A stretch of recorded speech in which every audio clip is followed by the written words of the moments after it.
പുതിയ മന്ത്രിസഭ അധികാരത്തിലെത്തി. യുഡിഎഫിനെ പോലും അമ്പരപ്പിക്കുന്ന വിജയമാണ് നിയമസഭാ തെരഞ്ഞെടുപ്പിൽ മുന്നണിക്കുണ്ടായത്.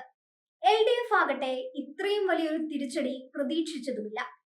എൽഡിഎഫിനെ തിരഞ്ഞെടുപ്പിൽ നയിച്ച ക്യാപ്റ്റൻ പിണറായി വിജയനാണ്. പിണറായി സ്തുതി മാത്രം മുഴങ്ങിയ തിരഞ്ഞെടുപ്പ് മാമാങ്കങ്ങൾ.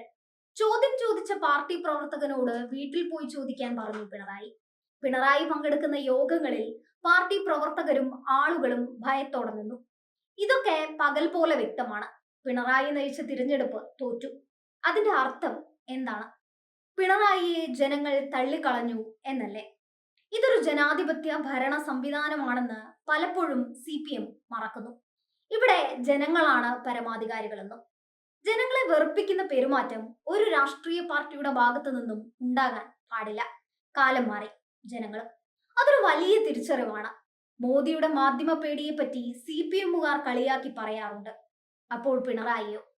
പുതിയ മന്ത്രിസഭ അധികാരത്തിൽ വന്നിട്ടും പിണറായി മാധ്യമങ്ങൾക്ക് മുന്നിൽ വന്നിട്ടില്ല. പരാജയത്തിന്റെ കാരണങ്ങൾ എന്തൊക്കെയാണെന്നും തിരുത്തലുകൾ എന്തൊക്കെയാണെന്നും പറഞ്ഞിട്ടില്ല. ഇനി എന്നാണ് കേരളത്തിന്റെ പ്രതിപക്ഷ നേതാവ് കൂടിയായ പിണറായി വിജയൻ ജനങ്ങളോട് സംസാരിക്കുന്നത്? ഇന്ത്യയിലെ തന്നെ ഏറ്റവും മികച്ച പ്രതിപക്ഷ നേതാവായിരുന്നു VS അച്യുതാനന്ദൻ. എതിരാളികൾ പോലും ബഹുമാനത്തോടെ കണ്ട നേതാവ്. ജനങ്ങളുടെ ശബ്ദമായി മാറാൻ VSന് കഴിഞ്ഞിരുന്നു. ജനങ്ങൾക്ക് വേണ്ടി അവരിൽ ഒരാളായി ശബ്ദമുയർത്താൻ VSന് സാധിച്ചു.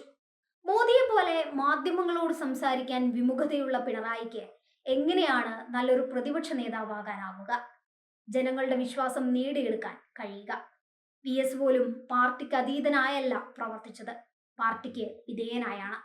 പാർട്ടിയുമായി ഇടഞ്ഞു നിൽക്കുമ്പോഴും അതിനോട് ചേർന്നു നിന്നു VSനേറ്റ വിമർശന ശരങ്ങളെ കുറിച്ചുള്ള വാർത്തകൾ ഉരുക്കുമറയുള്ള പാർട്ടിയിൽ നിന്ന് പുറത്തേക്ക് വന്നിരുന്നു. അതെല്ലാം മാധ്യമങ്ങൾ വലിയ പ്രാധാന്യത്തോടെ റിപ്പോർട്ടും ചെയ്തിരുന്നു. പിണറായിക്ക് തെറ്റുപറ്റിയെന്ന് പറയാൻ, തിരുത്താൻ ആർക്കെങ്കിലും ധൈര്യം ഉണ്ടാകുമോ? പുതുതലമുറയെ പാർട്ടിയുടെ നേതൃത്വം ഏൽപ്പിച്ച ശേഷം അണിയറയിൽ തുടരാൻ പിണറായി തയ്യാറാകുമെന്നും തോന്നുന്നില്ല.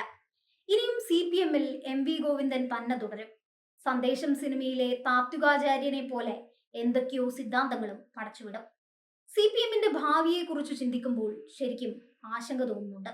പോളിറ്റ് ബ്യൂറോ പിണറായിയെ പ്രതിപക്ഷ നേതാവാക്കാനുള്ള സംസ്ഥാന സെക്രട്ടേറിയറ്റിന്റെ ശുപാർശ തള്ളിയതായി മാധ്യമങ്ങൾ റിപ്പോർട്ട് ചെയ്യുന്നു.